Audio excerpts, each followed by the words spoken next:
श्रीमन नारायण, श्री शिवाय नमस्तुभ्यम। जय श्री कृष्णा। आज हम आपको योगिनी एकादशी की कथा कहते हैं।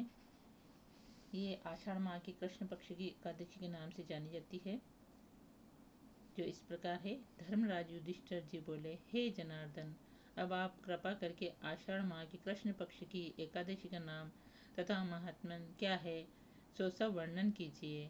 श्री कृष्ण भगवान बोले, हे राजन, आषाढ़ माह की कृष्ण पक्ष की एकादशी का नाम योगिनी है। इसके व्रत से समस्त पाप नष्ट हो जाते हैं और इस लोक में भोग तथा परलोक में मुक्ति देने वाली है। हे राजेश्वर, यह एकादशी तीनों लोकों में प्रसिद्ध है।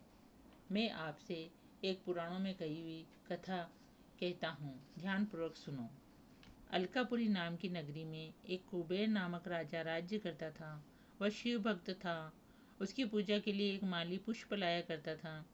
उसकी विशालाक्षा नाम की अत्यंत सुंदर स्त्री थी।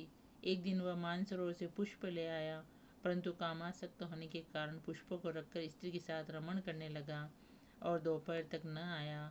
जब राजा कुबेर को इसकी राह देखते देखते दोपहर हो गई तो उसने क्रोधपूर्वक अपने सेवकों को आज्ञा दी कि तुम लोग जाकर हेममाली का पता लगाओ कि वह अभी तक पुष्पों को क्यों नहीं लाया है। जब यक्षों ने उसका पता लगा लिया तो कुबेर के पास आकर कहने लगे, हे राजन, वह माली अभी तक अपनी स्त्री के साथ रमण कर रहा है।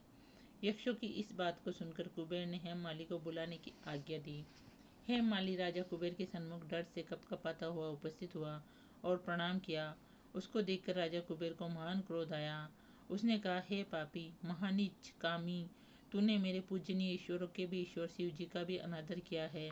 इससे मैं तुझे श्राप देता हूँ कि तू स्त्री का वियोग भोगेगा और मृत्युलोक में जाकर कोढ़ी होगा। कुबेर के श्राप के प्रभाव से वह उसी क्षण स्वर्ग से पृथ्वी पर गिरा और कोढ़ी हो गया। उसकी स्त्री भी उसी समय अंतर्ध्यान हो गई। मृत्युलोक में जाकर उसने महान दुख भोगे, परंतु शिव जी की भक्ति के प्रभाव से उसकी बुद्धि मलिन न हुई। वह हिमालय पर्वत की ओर चल दिया। वहां चलते चलते मार्कंडेय ऋषि के आश्रम में पहुंचा। वह ऋषि अत्यंत वृद्ध तथा तपशाली थे। उनको देखकर वह हेममाली वहां गया और उनको प्रणाम करके उनके चरणों में गिर पड़ा। इसको देखकर मार्कंडेय ऋषि बोले कि तूने कौन से कर्म किए हैं जिससे तू कोढ़ी हुआ और महान दुख भोग रहा है। इस पर हेममाली बोला, हे मुनि, मैं यक्षदान कुबेर का सेवक हूँ। मैं राजा की पूजा के लिए नित्य प्रति पुष्प लाया करता था।